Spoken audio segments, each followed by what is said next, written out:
If you want to understand what's going to happen in the stock market in the future, because you're really interested in what assets are going to be worth, not today, but in the future, you got to understand currency. You've got to understand right now the US dollar and how it's going to fare as we move forward and in this new era that we're entering.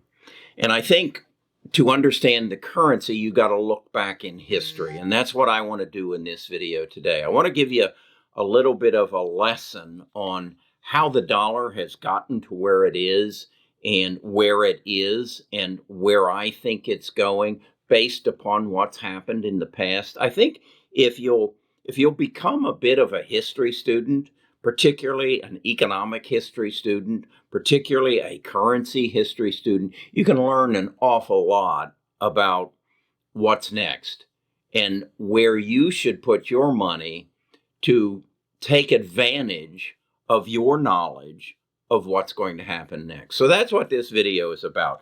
It's not about predicting what stock's going to benefit from current situations or future situations. It's more about understanding what the whole world situation is going to evolve into based upon our knowledge of what happened in the past. So stick with this. This is going to be a different video, but it may be the most important video that as an investor you see in the next 12 months. Best of Us Investors presents Carrie Griegmeyer.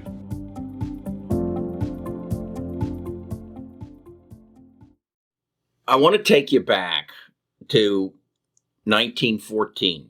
Between 1914 and 1918, we had World War I. And at the end of World War I, in 1919, they had the Treaty of Versailles. World War I was basically Germany's attack on Europe. Why did they want to attack? Why did they want their assets? They want their gold. At this point, all currency was backed by gold. And so Germany wanted to better its position in the world and wanted the world's gold. Germany then, as a result of the Treaty of Versailles, was ordered to pay 132 billion gold marks, which is the equivalent of today 33 billion US dollars in reparations. In order to do that, Germany started printing money. As a result, Germany's value of their mark went to nothing, and the people in Germany basically ended up in a barter situation. In order to live, their mark was worth nothing.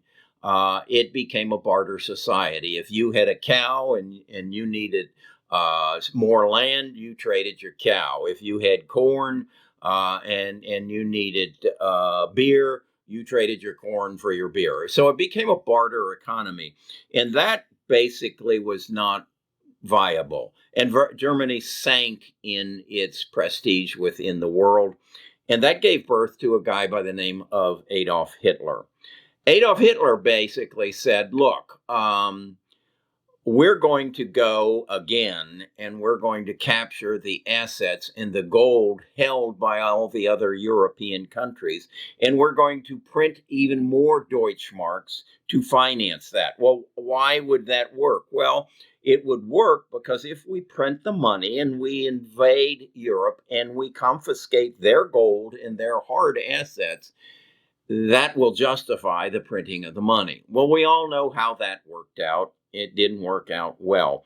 But as a result of World War II, the other European countries knew what Hitler was up to, and they needed weapons. They needed weapons to fight the war. So they came to the United States, the only real country whose infrastructure was not being destroyed, and they bought their weapons and any other supplies they needed from the United States. And the United States insisted that they pay in gold. Well, by the end of the war in July of 1944, 2/3 of the world's gold supply was in the United States. That's right, 2/3 of the world's gold supply was in the United States. I've told you about the past, in the past, about Bretton Woods. Bretton Woods, and you'll learn about that in this book, The Accidental Superpower, and it pretty much explains how the United States was just another player until Bretton Woods in 1944. And the United States basically said, look, things are going to change. We hold 2/3 of the world's gold supply here in the United States right now, and the dollar is going to become the world's currency. Up until then, the British pound was the world's currency. So that created the what is called the golden age of capitalization. And the United States flourished, and the Industrial Revolution took part, and the whole world became upon the United States. The United States even went so far as to say, we will provide you, we will help you build your countries back up by you buying the things you need, and we'll become the breadbasket, will become the manufacturer of anything and everything you need. And the United States came to be known as the world's power. Basically, they were the police force of the world. And that all went really well until 1965.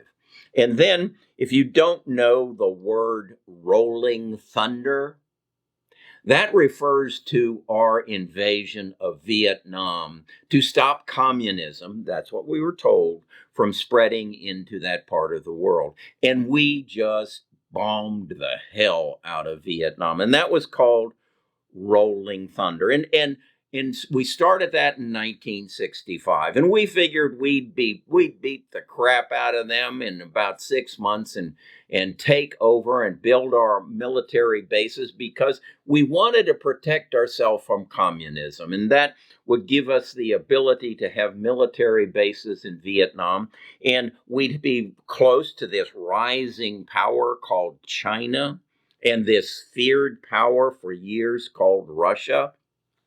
We'd be in a better position to protect ourselves. Well, the Vietnamese didn't lay down in 6 months, and we found ourselves still fighting that war 6 years later in 1971. And in order to finance that war, we were printing money. We were doing the same thing that Germany was doing. Well, it's okay if we print money, because once we conquer Vietnam, we'll gather all their assets and all the fruits of our labor, and we will gain a stronger position against Russia and China. So it's worth that. Well, Richard Nixon, in, I believe it was July of 1971, took us off the gold standard and just started printing money. In 1971, there were 41 billion US dollars in existence. Today, that's $18 trillion in existence. What happened in Germany, what happened in Venezuela more recently, was called hyperinflation. Printing more and more money without creating any assets to go behind it. So what we saw was that from 1910 to 1970, inflation in the United States, that's 60 years, represented 336%. A 336% inflation rate over 60 years. From 1971, when we went off the gold standard, to 2021, that's 50 years, inflation increased at a rate of 2,326%. 60 years, 336. The next 50 years, 2,326. Do you see a problem happening? In the same period of time, in 1971, the U.S. debt, that was how much the country owed us and other creditors, us, I meaning its citizens. In 1971, the U.S. debt was $500 billion. Today it's 28 trillion. 500 billion to 28 trillion in 50 years. Because we just kept printing money. And the most of that came since 2000. We were at 4 trillion in 2000. We were at 8 trillion. We doubled in 2008. We were at 20 trillion in 2020. And in the last year, we added another 8 trillion because we just keep printing money. That's hyperinflation. What did it do to Germany? What did it do to Europe as they printed money to fight World War II? And it created the demise of the British pound. So what happens next? What happens? Will our next war destroy the US dollar? Wait, Carrie, what's the next war? About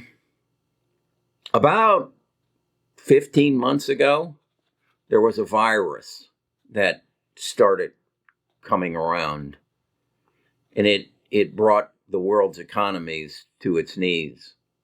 Was that a war? I don't think so. I don't know. Was it an accident? I don't know. I don't think so. I do think so. I do think it was an accident. About a month ago, Colonial Pipeline and one of our meat packing suppliers got ransomed through cybersecurity. That's cyber war. Are we in a war that nobody's declared against us? Well, I think you need to recognize that the world has changed such that people don't declare war anymore. They just engage. Give you an example. The Taliban did not announce, we're going to war with you, and next week we're going to fly 2 planes into the Twin Towers. We're going to fly another one into the Pentagon, and then we got a 4th one that's heading for the White House or the Capitol building. No one declared war. But we're in a terrorist war now. No one said, hey, we don't like the way that you came into Iran and ran over us and look in search of weapons of mass destruction, and you've been here ever since, and you just moved over to Afghanistan. But nobody's declared war. But have they? Have they? And what is that going to do? What's that got to do with you? What's that got to do with you? Well, World War III, give me that. It won't be declared. It will be a biological war, and it will be a cyber war. Has the first shot been shot over the bow, that we should recognize that a war is happening? When I told you about Bretton Woods and the fact that this can never happen again, can the pandemic never happen again? Can the cybersecurity breach that we've had in the last 2 months never happen again? What happened to make sure these things never happened again? We just kept printing money. Well, what happened last week?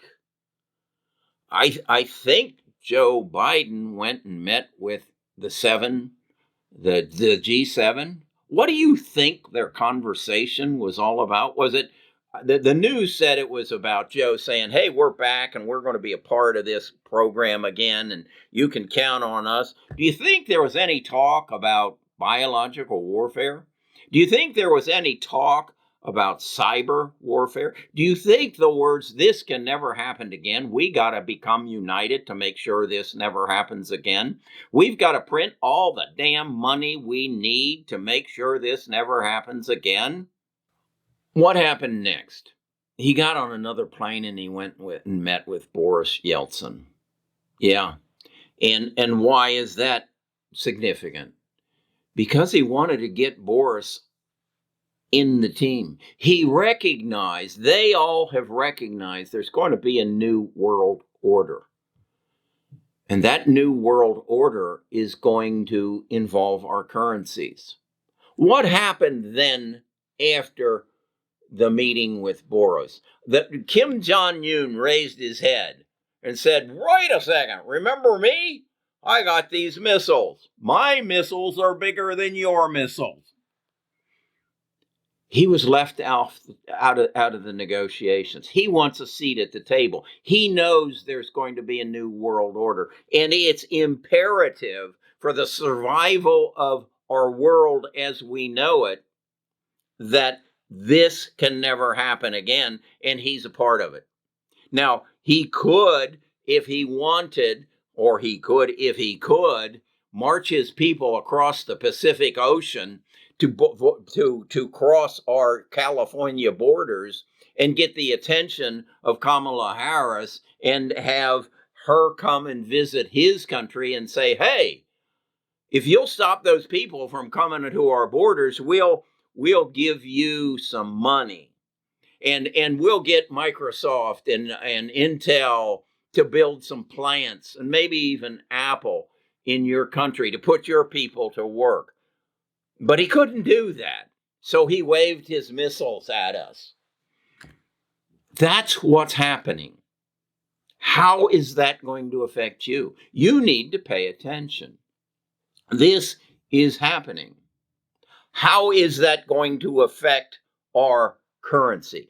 I gave you examples. Every time you get in a war that you have to print more and more money, your currency fails. Because nobody wants it because there's too much of it. And so some other stronger, harder currency comes forward and says, this is the change. This is where the currency is going, and you need to own it. What is that? Who's going to do that? I don't know. But does the word Bitcoin mean anything to you? I have fought this. I have fought this for 2 years. I said, no, this can't happen. This can't happen. So I started reading. And my reading has resulted in what I just shared with you. This can never happen again. World War III has not been declared. It probably never will be. Now, I sat and I talked to Nita about this, and she said, that's pretty far out there. I said, Nita, do you believe there are people who want to disrupt the governmental system that we have? What happened in January of this year? Do you know any of those people that stormed? Do you think those people, if they thought they could produce a virus and alert Louisville, Kentucky, that if you don't give us $10 million within 3 days, we'll unleash that virus on you? And they carbon copied the White House, and they carbon copied Philadelphia and said, you're next. And then when either Louisville paid or didn't pay, they did release the virus. They might pay after their hospitals fill up. Do you think this is possible? Do you think of the 20 largest terrorist groups in the world that they're thinking about this? Do you think they're thinking about shutting down our electric system, our internet system through cyber warfare? Do you think they're thinking about that? Do you think that was discussed in the G7? Do you think it was just discussed with Boris? Do you think Kim Jong-un recognized what was happening? He recognized it. He waved his missiles. So what do you need to do? Pay attention. Buy hard assets. consider Bitcoin. I don't know. I'd be real interested in your opinion. I'm just one guy. I'm just one guy who has seen a lot happen and thinks there's a lot more going to happen. And we are in the most vulnerable position we have ever been. And when I say we, I don't just mean the United States. I mean the civilization as a whole. And we need to be aware of what's happening. And I want you, if you have an opinion, I want you to go to bestofusinvestors.com, and I want you to give me your name and your email address, and I want you to join our Discord, and I want you to come at least for the next 30 days, and let's just talk about this.